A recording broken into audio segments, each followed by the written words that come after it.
Sekali lagi bukan masalah gagah-gagahan, bukan. Tapi pelengkapan diri, ya, alat pelengkapan diri itu dilengkapi, ya. Kenapa kita harus menggunakan sepatu? Karena ada waktunya kita bertemu dengan darah, ada waktunya lantainya basah, ada waktunya kemudian kalau sapinya menendang, itu loh. Saya termasuk korban yang sepatunya bahkan sampai sobek karena sapi menendang, lepas belum diikat, lalu kena kaki. Rasanya memang luar biasa, sekitar 2 minggu lah bengkaknya kira-kira. Jangan coba-coba, nggak perlu dipraktekkan itu, ya. Lalu menggunakan ini, apron. Kenapa? Karena darah tuh kadang-kadang muncrat kemana-mana. Penting sekali. Meskipun kita bisa membersihkan diri, tapi tidak semua orang pandai membersihkan darah di dalam baju. Ada yang menggunakan dengan air panas. Alhamdulillah kalau pakai air panas biasanya jadi permanen itu. Kemana-mana terus kelihatan nih darah bekas menyembelih gitu. Padahal artinya jorok gitu, ya. Cukup direndam biasa dengan deterjen aja, nanti dia bersih. Kenapa harus pakai helm? Bukan karena nanti ditangkap oleh polisi, bukan. Polisi tidak terkait dengan ini, ya. Ini digunakan terutama pada saat waktu kita bekerja di RPH. Di RPH itu ada banyak crane, ada banyak kait yang bergantungan. Kalau kita tidak menggunakan pelindung kepala, ada kalanya mungkin kita lupa, tidak sadar, lalu terbentur, itu digunakan. Tapi yang lebih penting adalah kalau kita menggunakan yang seperti ini, itu adalah tutup kepala, ya. Jadi menggunakan topi, menggunakan kupluk, itu penting. Karena kadang-kala selain cipratan darah bisa pada kita juga bisa jadi ini kotoran dari rambut kita mengotor juga. Ingat bahwa komponen higienis juga itu menjadi komponen yang kita pikirkan, yaitu. Jadi juga bukan dalam rangka kelihatan soleh itu, bukan. Tapi dan lain itu. Bahkan mereka yang lebih berhati-hati bukan hanya menggunakan tutup kepala, juga menggunakan sarung tangan, tapi juga tutup janggut. Ada yang mengharuskan seperti itu, standar di Amerika tinggi misalnya, mereka mengharuskan bahwa mereka yang memiliki janggut itu harus pakai jaring janggut juga. Biasanya seperti jaring yang di rambut lalu dipindahkan ke leher untuk menutupi janggutnya itu, ya. Kemudian nanti di sebelah kiri atau di sebelah kanan, kadang-kadang kami meminta untuk mengamankan diri dari pisau yang sangat tajam ini. Gunakan glove anti sayat atau sarung tangan anti sayat. Sekarang sudah makin murah lah, semenjak Cina menjadi juara jualan tuh yang harganya 1,3 juta, sekarang cuma di 50.000, 100.000, luar biasa itu. Tapi masalah keamanannya kurang tahu saya. Tapi saya sudah menguji coba itu, alhamdulillah. Kalau yang tidak, glove yang anti sayat gunakan yang jenisnya menggunakan sintetik yang tidak keras. Kalau yang biasa kami gunakan ini yang logam ini juga mencegah. Bahkan punyanya Bang Yosar itu panjangnya sampai selengan ini untuk keamanan itu, boleh saja. Nah, pakai yang jenis seperti ini logam juga. Hati-hati saja dicoba. Saya juga pernah mengalami menggunakan seperti ini. Kalau bertemu dengan pisau yang ujungnya runcing, dia tetap tembus, tetap luka juga, ya. Karena itu hanya dalam rangka menghindari sayatan. Pada saat kita memotong, ada kalanya kambing atau sapi memberontak, maka sayatannya bisa kemana-mana. Itu sebabnya nanti dengan panitia, masalah keamanan ini juga pikirkan. Di samping bagaimana mengikat segala macam, tim yang mendampingi, yang memegang, berikan juga alat seperti ini, ya, untuk memegang itu. Karena bisa saja sayatan kemana-mana. Harga yang tidak mahal harus bisa disupport oleh masjid untuk melindungi jamaahnya. Oke, ini perlu atau tidak? Perlu. Karena kalau kita menyembelih, kita juga perlu punya pisau cadangan. Bahkan pisau yang bermerek sekalipun, saya menyaksikan betul karena sertifikasi, pisau yang harganya 1,3 juta bisa patah. Nah, pada saat patah, sembelihannya sah atau tidak? Sah dan bisa dilanjutkan, ya. Bisa dilanjutkan. Nah, pada saat melanjutkan itulah maka keluarkan pisau cadangan. Itu kenapa harus punya pisau cadangan, karena itu. Nanti jangan lupa kalau beli pisau cadangan bilang sama istri juga, ya. Karena harganya mahal. Dari sekarang pokoknya kalau beli pisau itu bilang sama istri, awas, harus ada yang ridho itu. Ma, itu bagus ya, Ma. Bukannya kemarin sudah, nah itu beda ya, Ma. Nah, itu biasa itu, ya. Oke, perlengkapan kita sudah, APD kita sudah lengkap. Kemudian seperti tadi, kita akan segera memulai meletakkan ini secara saat ini sudah oke. Kemudian posisinya sudah nyaman, pendampingnya kita butuh asisten, monggo satu orang ini. Meskipun satu orang bisa, monggo sudah siap, diletakkan dulu. Nanti masuk ke dalam sini, kambingnya repot saya. Kita nggak jadi makan. Monggo. Fokuslah pada keamanan. Monggo silahkan. Di manakah menyembelih? Lihat, pegang kepalanya. Lalu lihatlah bahwa kambing jantan atau betina itu ada jakunnya. Bapak-bapak ada yang tidak punya jakun hari ini? Awas, kalau udah punya jakun saya lari. Ya. Monggo, dibuka, dipegang. Lihat jakunnya. Ada yang mau megang jakunnya? Monggo dilihat. Ada gerenjulan besar, disitulah jakun. Jakun sangat penting menjadi indikator karena disitulah ada pertemuan terdekat keempat saluran yang harus kita putus. Ada berbagai teori, ada yang boleh 2, ada yang 3, ada yang segala macam. Tapi standar kita itu harus keempatnya putus. darah masuk, darah keluar, saluran nafas, saluran makan. Ya, itu dia. Kita standar Juleha kita SKKNI meminta kita untuk memutuskan keempat saluran tersebut. Ya, baik yang sapi 4, darah masuk, darah keluar, saluran nafas, saluran makan. Itu semuanya berkumpul di dekat jakun. Ya, seberapa banyaknya? Ada yang tepat di bawah jakun, ada yang kambing memberi lebar 1 jari, sapi ada yang lebih 4, tapi upayakan letaknya di bawah jakun. Kenapa? Karena itulah titik terdekat. Jadi kalau nanti ada kegiatan yang salah, misalnya kalau kita lihat di video-video Google, ada yang di atas jakun, di bawah dagu itu ada, makanya sapinya masih bisa lari-lari itu karena jauh dari keempat titik itu. Ya. Ada yang terlalu jauh juga, misalnya kalau ngambil sampai ke arah sebelah sini, itu juga sama, terlalu jauh sehingga potongan kita harus jauh.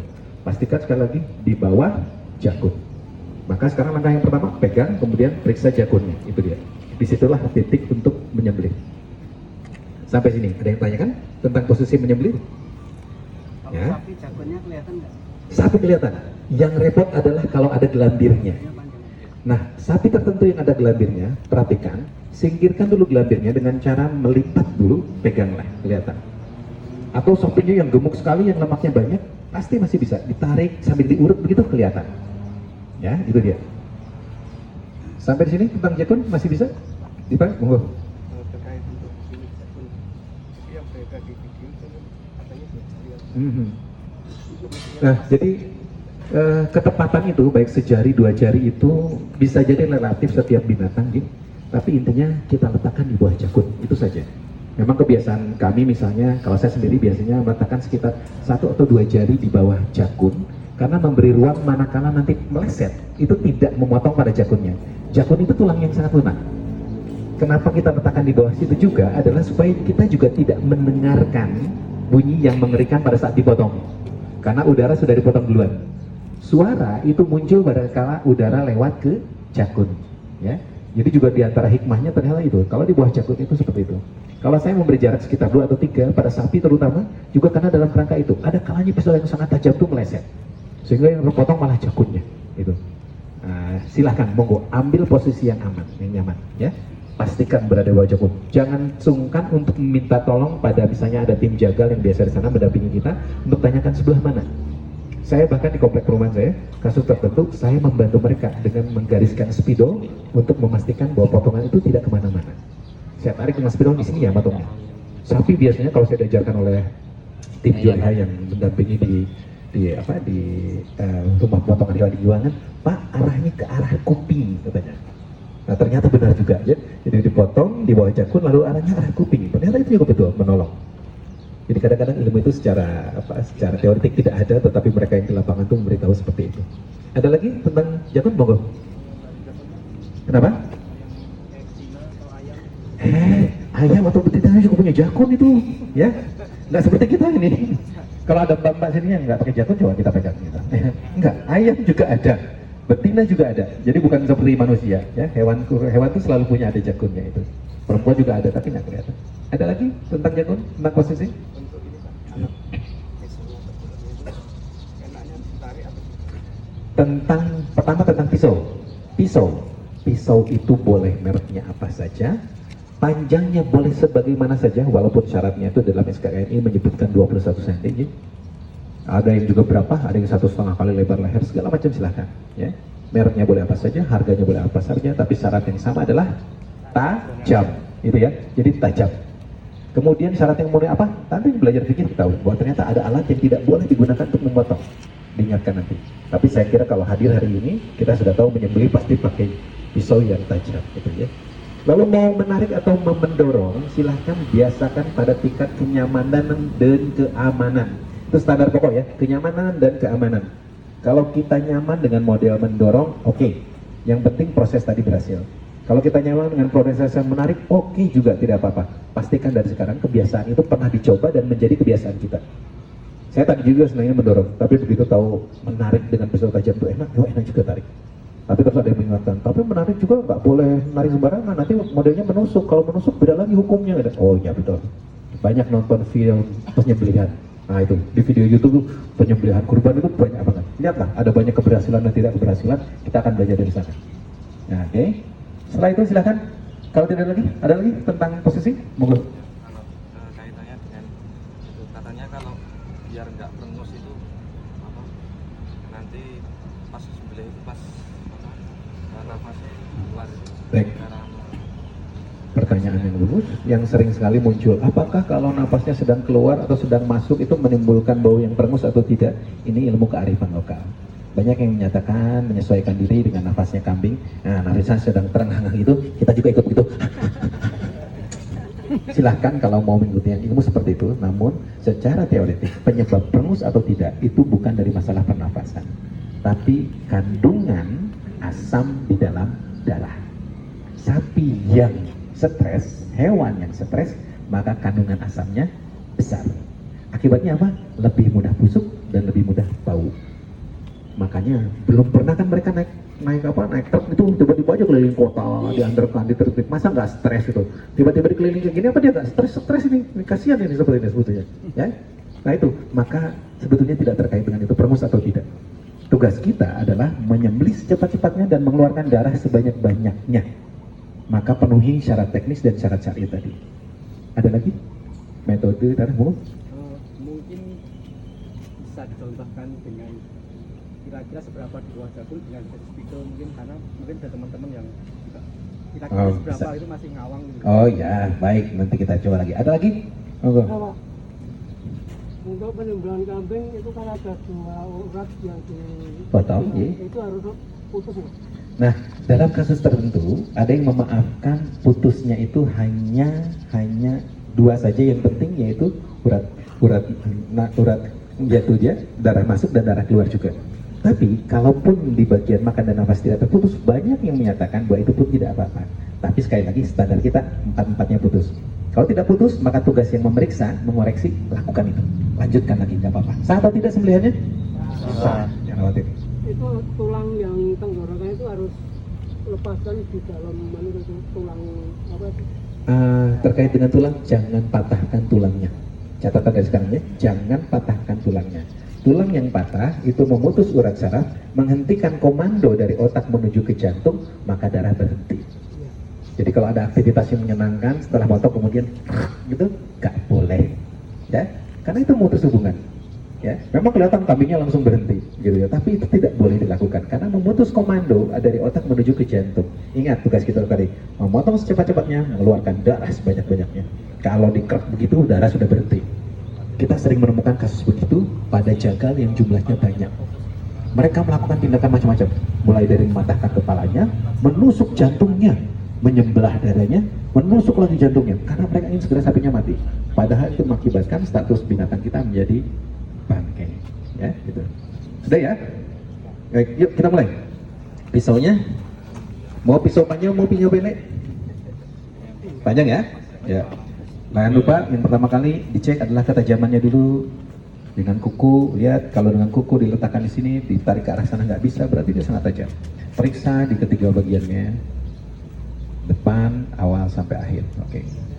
Ingat, nggak ada ya? Masa mau pakai ini? Oh ini, yang ini. Ini. Oh ya alhamdulillah. Wah, deg-degan ini saya. putus akhirnya ketahuan. Oh ya kurang kamera ya, nanti dikiranya nggak profesional. Wah, kenapa? Ya betul, jadi ketajamannya ini kalau kita punya ini ya.